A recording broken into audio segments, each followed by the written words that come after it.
De nos jours, ne restez plus sans une bonne assurance. Contactez l'agence Colombo qui vous proposera toute une gamme de contrats. Obsèques, avec ou sans rapatriement, assurance vie, épargne retraite, assurance habitation, garantie décennale et bien d'autres offres à découvrir en appelant le 01 43 14 23 23 ou le 06 90 55 87 89. Hexagone, actualité. Nous retrouver aujourd'hui pour une commémoration essentielle. Cette commémoration essentielle, c'est celle des victimes de l'esclavage colonial. Cette année, elle revêt une importance particulière pour nous à Saint-Denis, puisqu'elle se tient devant le nouvel emplacement de la stèle, que vous pouvez du coup admirer, ce qui me permet à cette occasion d'adresser un salut amical et particulier, je crois qu'il est avec nous, à Didier Paillard.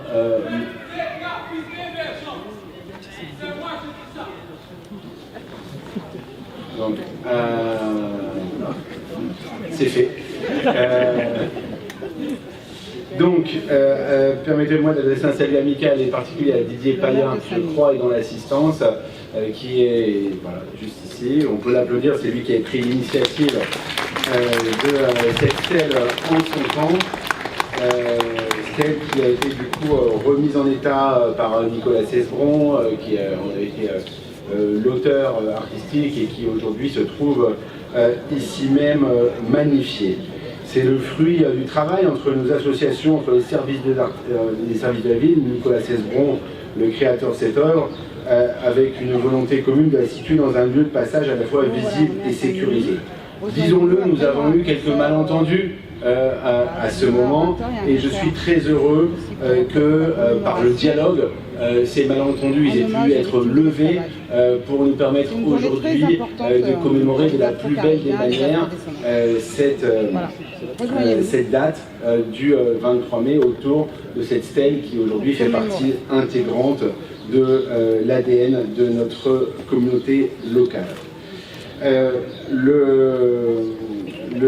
Aujourd'hui, chacun de nous est ici parce qu'il sait l'importance de se rappeler.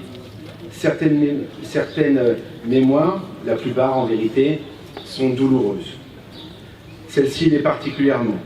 Dans cette assemblée, je vois des descendants de victimes venus pour faire reconnaître le tort que leurs aïeux ont subi. Je vois aussi des personnes qui tout simplement sont venues parce qu'elles veulent regarder l'histoire de leur pays en face. L'esclavage colonial fait partie des crimes perpétrés par la France de 1685 à 1848. 213 années d'humanité bafouée, 213 années d'asservissement et de racisme. Chacune de vos présences compte, parce que la mémoire est l'affaire de toutes et tous, pas uniquement des descendants de ceux à qui l'histoire est arrivée. L'histoire des uns est aussi celle des autres, parce qu'un lien indéfectible nous unit, et ce lien, c'est notre humanité partagée, et c'est aussi à cela que l'on reconnaît une nation. Il faut aussi se rappeler tout le chemin parcouru pour en arriver là, car la reconnaissance des crimes de l'esclavage n'était pas acquise. Très longtemps, la France, en guise de mémoire, s'est contentée de célébrer la date d'abolition de l'esclavage. C'était injuste, et sans la mobilisation citoyenne impulsée par les associations, cette erreur n'aurait peut-être jamais été corrigée. C'est en effet il y a 26 ans, le 23 mai 1998, que le long travail des associations ultramarines et leur soutien a éclaté au grand jour avec la marche silencieuse de plus de 40 000 personnes à Paris, contre les préjugés racistes et la violence qu'ils engendrent. Nous pensons les plaies ouvertes à un pays qui se rêvait empire et qui pour cela s'est cru en droit d'asservir des êtres humains. Ces victimes et toutes celles et ceux qui se sont battus contre les esclavagistes entrent pleinement dans l'histoire de la France et de la République. Ils ont contribué à dessiner nos valeurs, la liberté, l'égalité, bien sûr, mais aussi et finalement peut-être surtout la fraternité. Elle est notre garde-fou essentiel. C'est elle qui doit nous inciter à toujours reconnaître en l'autre notre semblable nous empêcher de le réduire à néant en lui déniant son humanité. La leçon qu'ils nous font parvenir au travers des siècles est essentielle. L'humanité est universelle et absolue. Elle ne tolère jamais qu'on la traite avec méfiance, avec mépris, avec irrespect. Elle survit à toutes les souffrances, à toutes les persécutions, à toutes les dominations. Le 2 avril, nous avons perdu une grande écrivaine guadeloupéenne, Maryse Condé, qui n'a jamais cessé de rendre hommage à cette humanité. Et c'est sur les mots de cette grande femme que je voudrais conclure. Les morts vivent si nous les chérissons, si nous honorons leur mémoire, si à intervalles réguliers nous nous recueillons pour communier leurs souvenirs. Quelques mots suffisent à les rameuter. Alors faisons vivre les victimes de l'esclavage, celles et ceux dont les noms figurent sur les médaillons de notre stèle, et à travers eux, tous les autres. Cette communion nationale, c'est un rendez-vous que, ici à Saint-Denis, nous tiendrons quoi qu'il arrive, parce que, comme le disait Maryse Condé, c'est une belle façon de les ramener parmi nous et de ne jamais les oublier. Merci beaucoup. Comme il a été dit précédemment par M. le maire, les morts ne meurent que s'ils meurent dans nos cœurs, ils vivent si nous les chérissons, si nous honorons leur mémoire. Ces quelques phrases extraites du célèbre roman de Maryse Condé, Moi, Tituba sorcière, soulignent l'importance de maintenir pour les vivants ce lien générationnel avec les aïeux, avec les ancêtres. Nous voici donc réunis ce jour, jeudi 23 mai 2024, pour cette cérémonie républicaine nommée Journée nationale en hommage aux victimes de l'esclavage colonial. En effet, le 23 mai 1998, 40 000 personnes, la plupart originaires d'outre-mer, mais pas que, entreprirent une marche silencieuse pour rendre hommage à leurs aïeux. Nous nous réjouissons qu'enfin, qu'il ne soit plus demandé aux instances publiques de prioriser la date du 10 mai sur celle du 23 mai, car si la loi Taubira parle de crimes contre l'humanité, il faut parler des auteurs et des victimes. En 1789, la devise de la République était « Liberté, égalité, fraternité ». Pourtant, il a fallu attendre 1848 pour que sur ces territoires dits d'outre-mer, que l'esclavage ne soit aboli. Ouvrons grand les yeux. Les cérémonies du 23 mai ont atteint leur but. Briser le silence assourdissant sur ce pan de l'histoire de France. Aujourd'hui, historiens, journalistes anonymes parlent de nos familles, victimes de la traite et de l'esclavage. L'intérêt suscité par le déplacement de la stèle de la place Victor Hugo à la place Robert de Cotte en est un vibrant témoignage. Un siècle d'intervalle, même manifestation, même conséquences, tous les deux ont vu leur carrière sportive mise à l'arrêt. Mais notre pays en France n'est pas en reste, puisque, rappelons-nous des cris de singe à l'encontre de nos athlètes Lilian Thuram et plus récemment Marc Maignan en Italie. Voilà. Remontons dans le temps. En 1776, le Chevalier Saint-Georges de Bologne est proposé à la direction de l'Opéra de Paris. Les quelques dames de la maison, offusquées par l'idée d'être sous l'autorité d'un noir, adressent une pétition à la reine Marie-Antoinette qui empêche cette nomination. 4 siècles plus tard, la chanteuse française Aya Nakamura, maintes fois récompensée à l'étranger et en France, pressentie pour l'ouverture des JO 2024, qui est la cible répétée de propos racistes. La négrophobie s'est transmise à travers les siècles. Pour l'éradiquer, il faut décortiquer notre histoire passée, ne pas oublier. Désormais, nous avons hâte que tous les noms, les 230 000 noms, retrouvés grâce à l'acharnement courageux et précieux, accompli par les membres du service de généalogie du CEM 98, et la volonté sans faille de leur président, Serge Romana, puis Emmanuel Gordien, soient installés au jardin du Trocadéro, comme promis par la circulaire, et que je prévois enfin le nom de mon aïeul, M. Mondor Saint-Pierre, matricule 971. 2 autres millions, ils sont nés esclaves.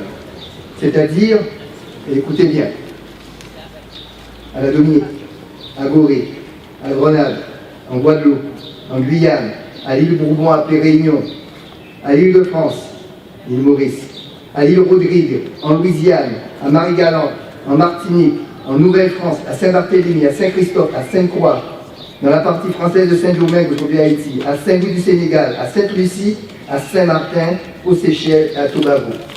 C'était les colonies françaises. Il y en a beaucoup. Vous étiez donc 4 millions.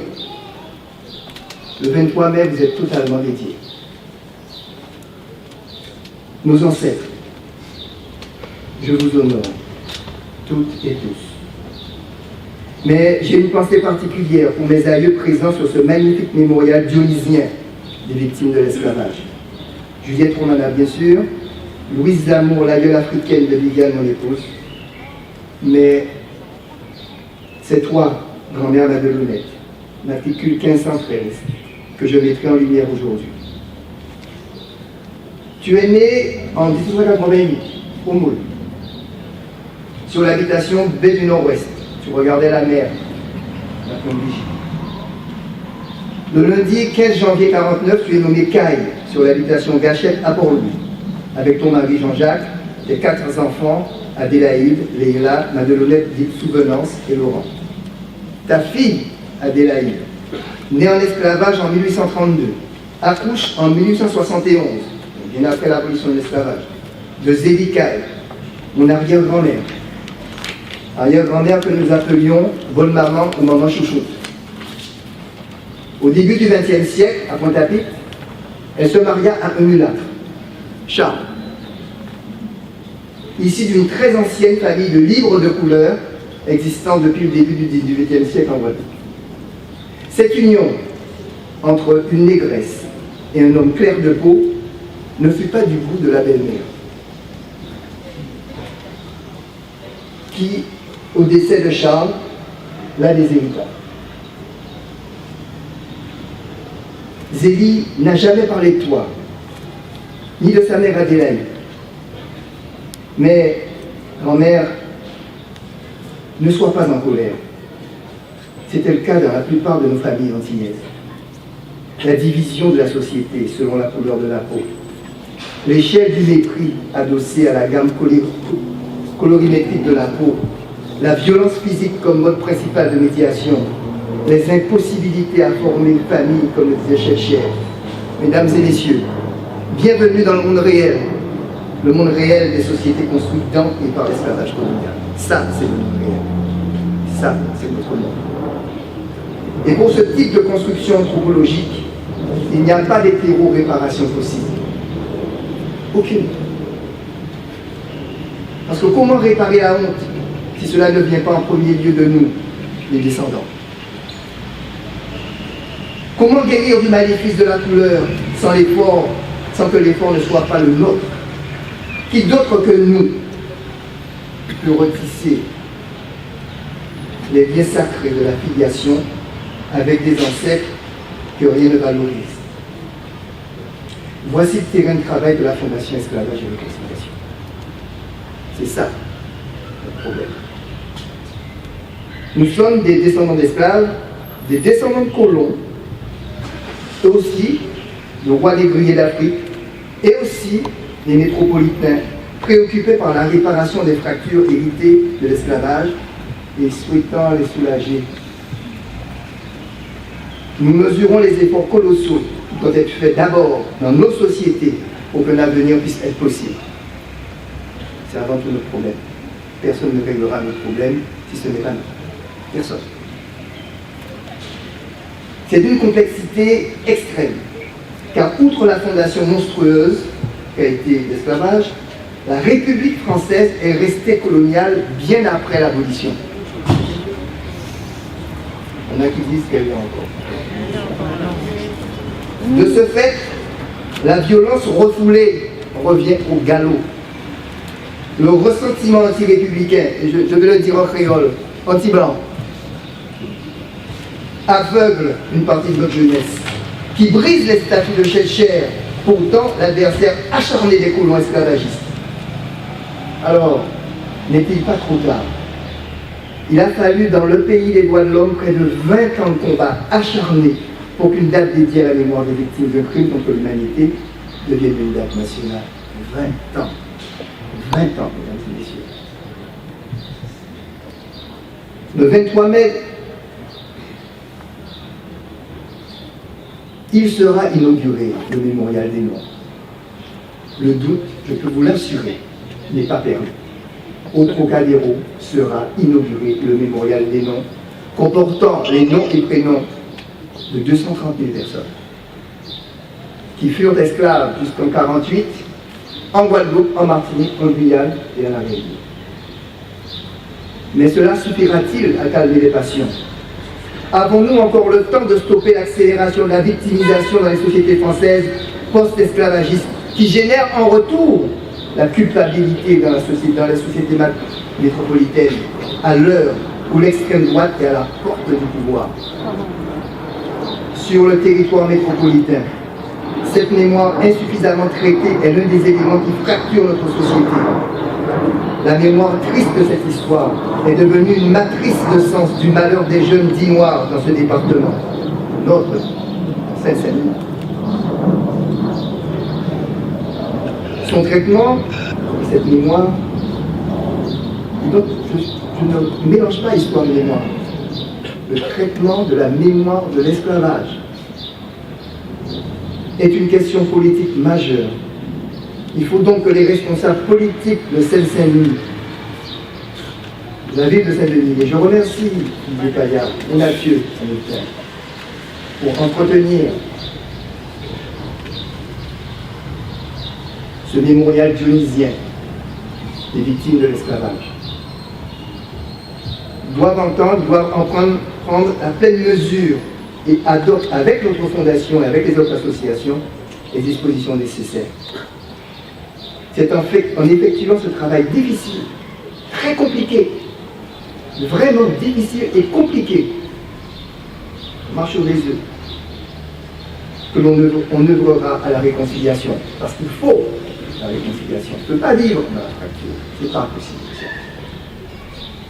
Alors je me retourne vers toi, ma Belonnette, mon aïeul bien-aimé. Sèche tes larmes, sois apaisé, car tes descendants t'ont retrouvé et honoreront désormais ta mémoire.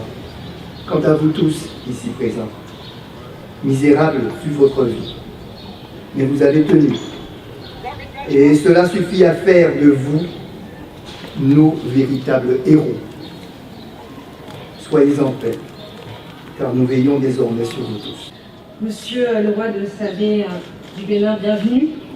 Monsieur le sous-préfet, monsieur Lagoguet, monsieur le maire, cher Mathieu, et son adjoint en politique mémorielle, cher Daniel Dalin, madame la conseillère départementale, chère Oriane, je suis ravie de te voir là debout aujourd'hui.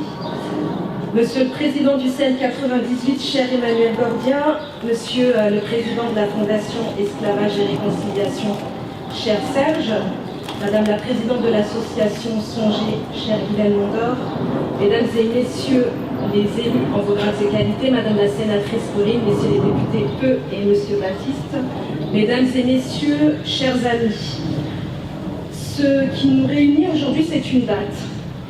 Vous l'avez toutes et tous rappelé dans vos discours, une date importante de notre calendrier républicain, puisque depuis la loi sur l'égalité réelle outre-mer du 28 février 2017, le 23 mai est la journée nationale en hommage aux victimes de l'esclavage.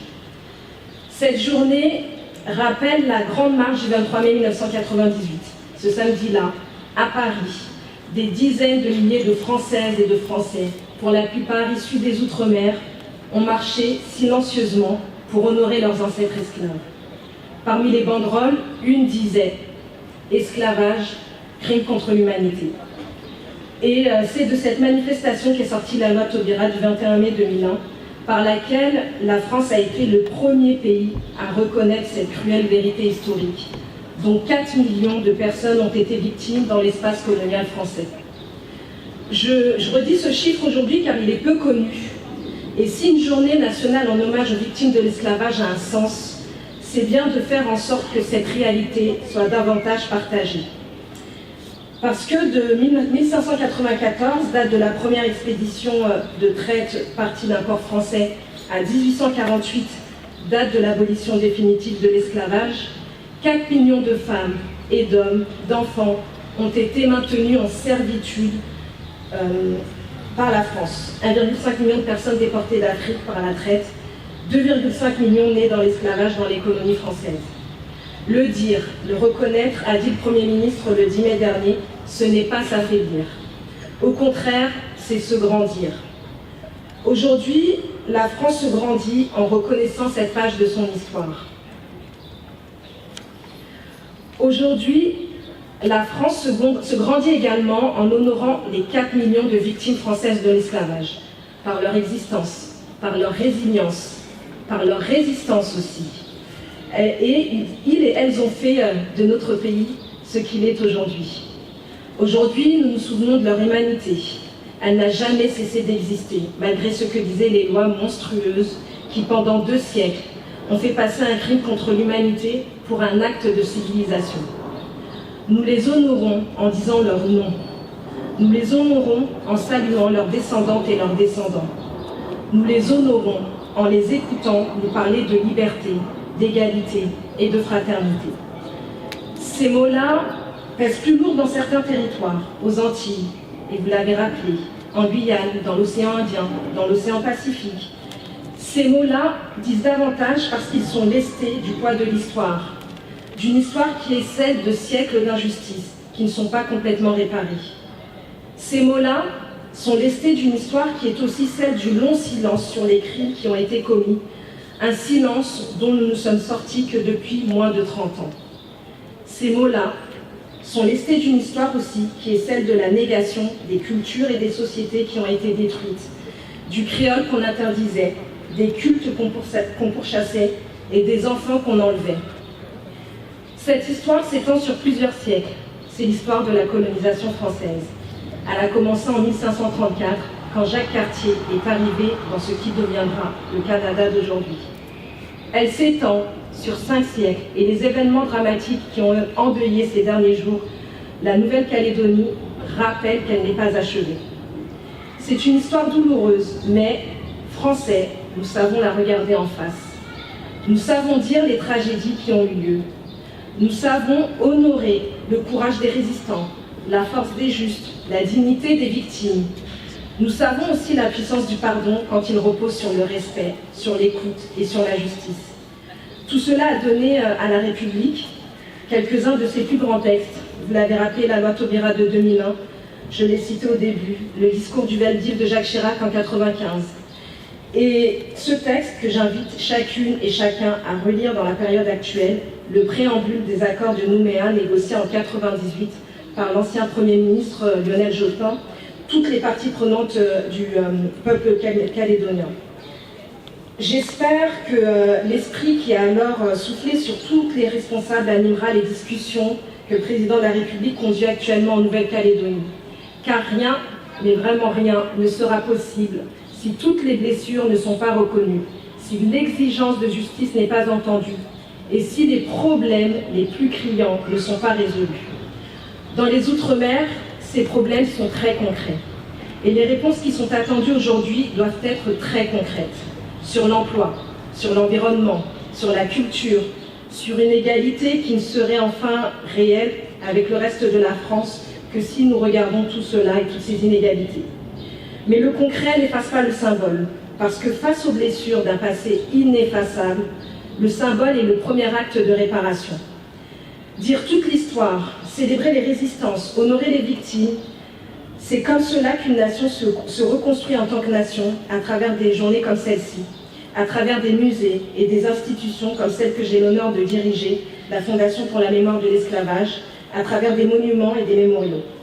Et c'est la raison aussi pour laquelle je me réjouis que, enfin, et Serge l'a rappelé, le mémorial national en hommage aux victimes de l'esclavage va voir le jour en 2026, on l'espère, au Trocadéro.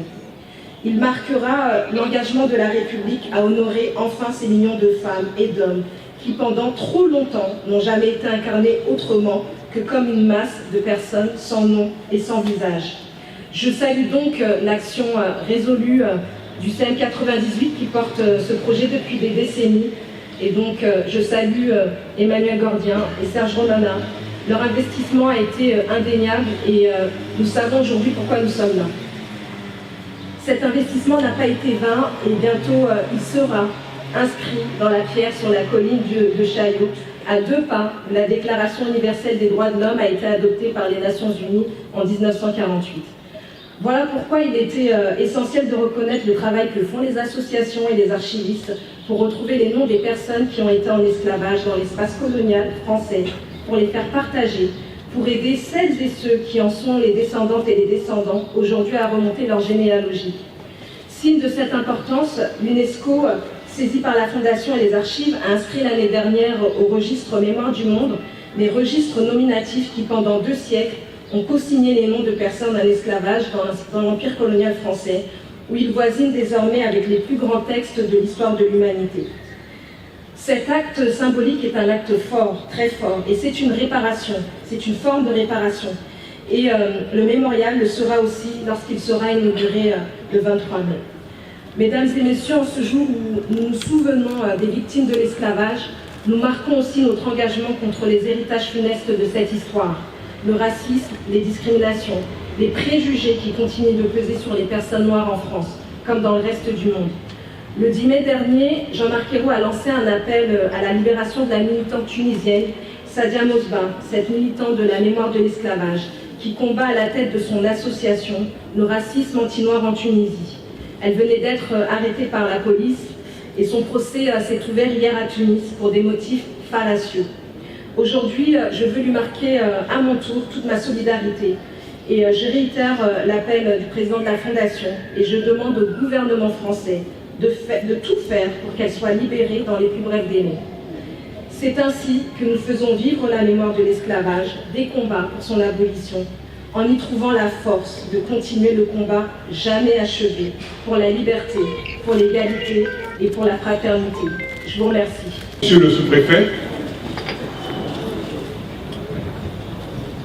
Monsieur le maire Mathieu Hanotin, Messieurs les députés, Madame la sénatrice, Mesdames et Messieurs les élus politiques en vos grades et qualités, je ne m'y connais pas. Je suis Serge Romana, mon ami de 50 ans. Essata, sec. Je voudrais simplement aujourd'hui me présenter à vous comme un représentant de ces victimes de l'esclavage colonial. J'ai retrouvé il y a 6 jours la dernière esclave dont le sang coule directement dans mes veines. Je pensais que j'en avais trouvé tous, mais bon, il y en a une autre que j'ai trouvée, avec une mention particulière à côté de son nom, esclave borgne. Et bien évidemment, son prix s'est beaucoup déprécié. J'ai trouvé donc 35 esclaves, 20 femmes, 15 hommes. Parmi elles et eux, il y en a 4 qui étaient nés en Afrique, c'est-à-dire qui ont subi la traversée, qui ont subi la traite négrière, petite négrière, pour faire la traite d'êtres humains.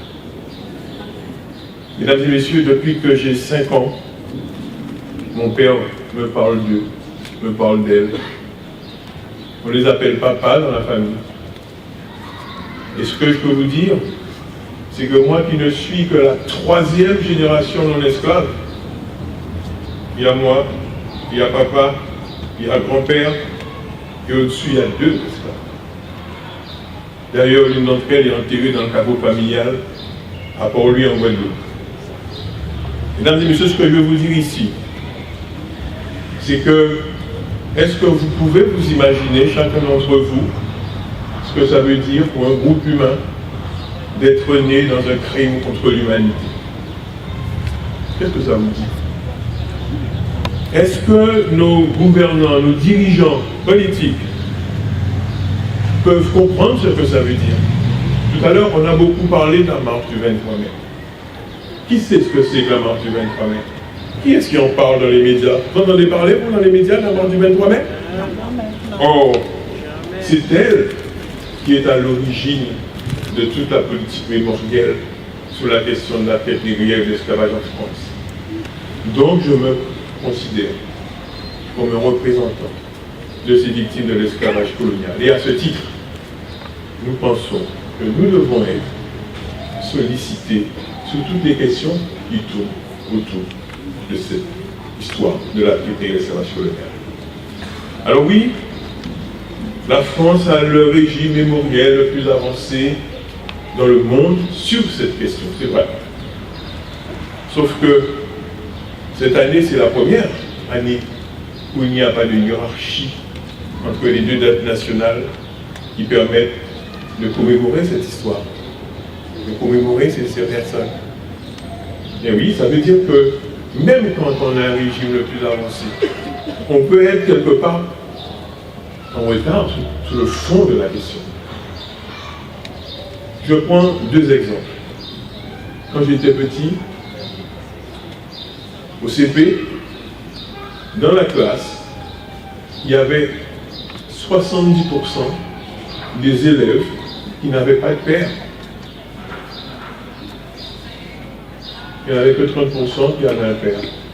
Le jour de l'enterrement de mon père, il y a 6-7 garçons, c'était l'école des garçons à l'époque, qui sont venus me voir, qui me disaient « On aurait aimé que ton père soit notre père », parce qu'il n'en avait pas. Comment est-ce qu'on répare ça? Comment est-ce qu'on prend en compte ces réalités? Mais c'est simplement ce témoignage-là que je vais faire, parce que j'ai entendu des choses importantes qui ont été dites. En particulier, je souscris absolument à ce qu'a dit Sœur Bourana. Et je pense qu'il convient vraiment que ça rentre dans nos subconscients et dans nos conscients pour bien comprendre que cette histoire n'est pas une histoire banale. Des peuples sont nés dans un crime contre l'humanité. Alors je vais dire simplement à mes 35 aïeux dont le sang me coule directement dans les veines, je vais dire à ces 213 qui sont sur cette stèle, il y en a 213 à Grigny, il y en a 213 à Sarcelles, il y en a 213 à Creil, dans l'Oise. Aujourd'hui, les militants, ils déposent des fleurs. Les militants, ils récitent des poèmes alors pour eux. Et ça, je crois que c'est l'essentiel.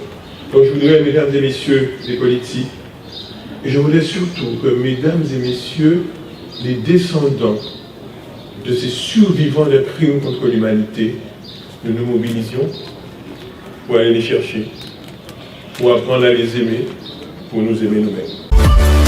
ONews Radio sur outremernews.fr.